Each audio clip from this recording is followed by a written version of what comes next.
E houve um dia, como nenhum outro, que o Colossus levou uma camaçada de pau de respeito do fanático.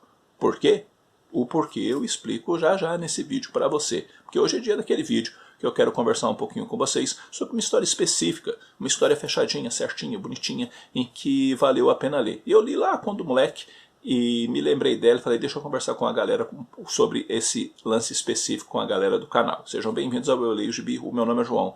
E hoje a gente vai falar um pouquinho sobre o dia em que o Colossus levou uma surra do fanático. Essa história foi publicada aqui no Brasil em X-Men número 8, em formatinho. Não tenho mais esse formatinho, ele foi publicado em junho de 1989 aqui no Brasil.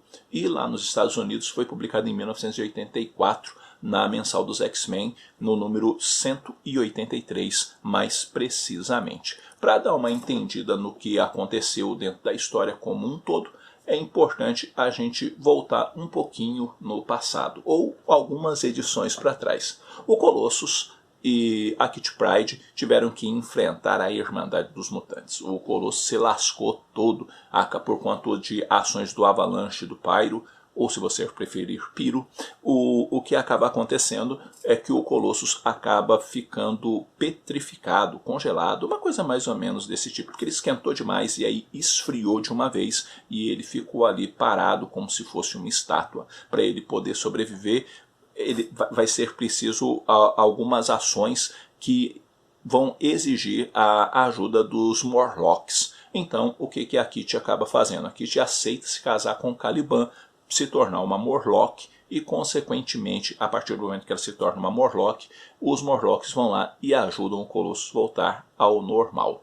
Mas aos desdobramentos da história e o Caliban acaba liberando a Kitty do seu juramento. Eles então acabam indo para as guerras secretas. E a Kitty não foi para as guerras secretas. Ele, nas guerras secretas, o Colossus se apaixona. Sim, ele se apaixona. A guria que ele se apaixona morre nas guerras secretas, salvando a vida dele. E quando eles retornam das guerras secretas, acaba então que eles não vão direto para a mansão. Eles acabam parando lá no Japão, enfrentam ali um dragão, coisa e tal, tem toda uma situação, até que finalmente eles acabam voltando para os Estados Unidos. Uma vez nos Estados Unidos, o Colossus vai conversar com a Kitty, bate um papo com ela e conta para ela que está apaixonado, que a mulher morreu, e ele vai usando palavras poéticas, vai expressando toda a sua dor, como aquilo está difícil para ele, e a Kitty vai se arrebentando toda por dentro por conta daquela situação, e ocorre então o rompimento dos dois. Kitty é adolescente, deve ter uns 14, 15 anos na época que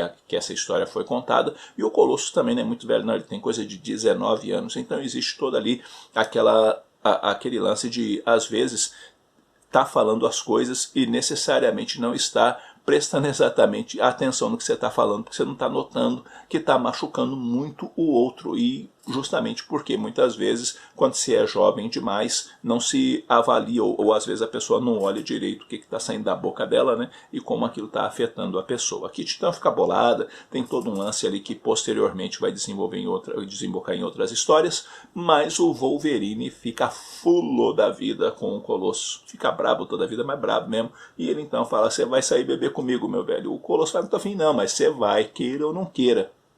Vão para dentro do carro e o Noturno começa a procurar o Wolverine e fala assim, cara, ele tá levando um menino sem ter falado comigo antes, o combinado não era esse. E ele vai para dentro do carro e eles vão para um determinado local, uma determinada um bar, onde o Wolverine quer conversar ali com o Colossus e ele começa a falar de uma série de coisas a respeito do que o Colossus acha que é amor, e entra-se dentro de um debate dentro disso, né? O que realmente é amor? Muitas vezes você não amava coisa nenhuma, você não está prestando atenção direito no que você está fazendo, você está machucando a Kitty, olha o que você está fazendo, aquela coisa toda, e nisso tudo o Wolverine, eles vão bebendo e o Colossus fica bêbado.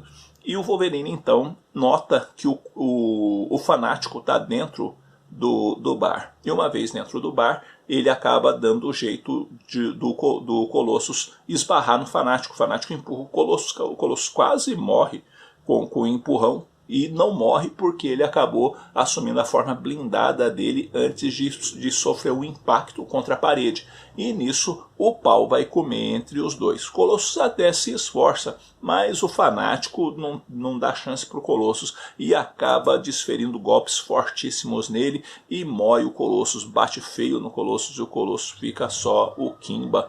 Por quê? Porque ele apanhou demais dentro daquela circunstância e o Wolverine poderia ajudar, o Noturno poderia ajudar, mas o Wolverine não deixa ninguém ajudar, deixa ele se virar sozinho, porque ele precisa aprender uma lição. Então, do lado do meio do entulho das coisas, surge o Colossus, chateadão, boladão com o Wolverine e com o Noturno, justamente porque eles não ajudaram.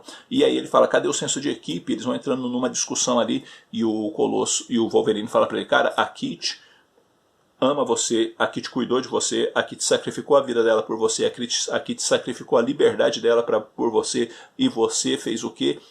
Você não tratou ela com respeito, você saiu chutando a menina de qualquer jeito, não pensou nas consequências do que você estava fazendo, como aquilo machucava ela, e deu um sermão, um esfrega do tamanho do mundo no Colossus. E ali a história conclui.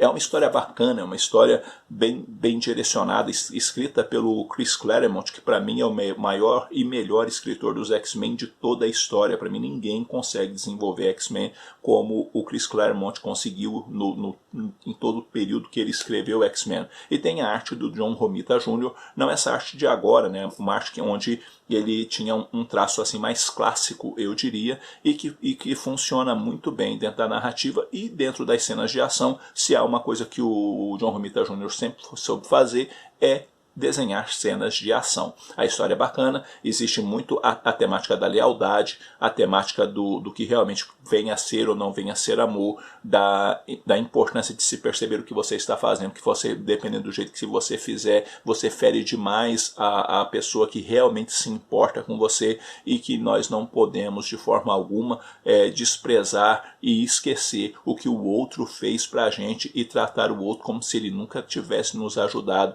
quando na verdade muitas vezes a pessoa se sacrificou por causa de nós e nós tratamos ela de uma maneira tal como se ela tivesse importância nenhuma e aquilo que ela fez fosse vazia de sentido. É uma história muito bacana que, se você procurar para ler, você acha em scan, e também se você der uma cavucada em sebo, talvez você ache o formatinho, e que é uma história fechadinha bem bacana, que compensa muito a leitura. Bom, galera, é isso daí. Eu vou ficando por aqui. Eu espero que esse vídeo tenha tido alguma utilidade para vocês. Já lembra dessa história? Leu o X-Men número 8? Já leu essa historinha por scan ou qualquer outro caminho? Vamos conversar um pouquinho, porque conversar com vocês é sempre muito bom. No mais, eu vou ficando por aqui. Um abraço forte em todo mundo. Até a próxima.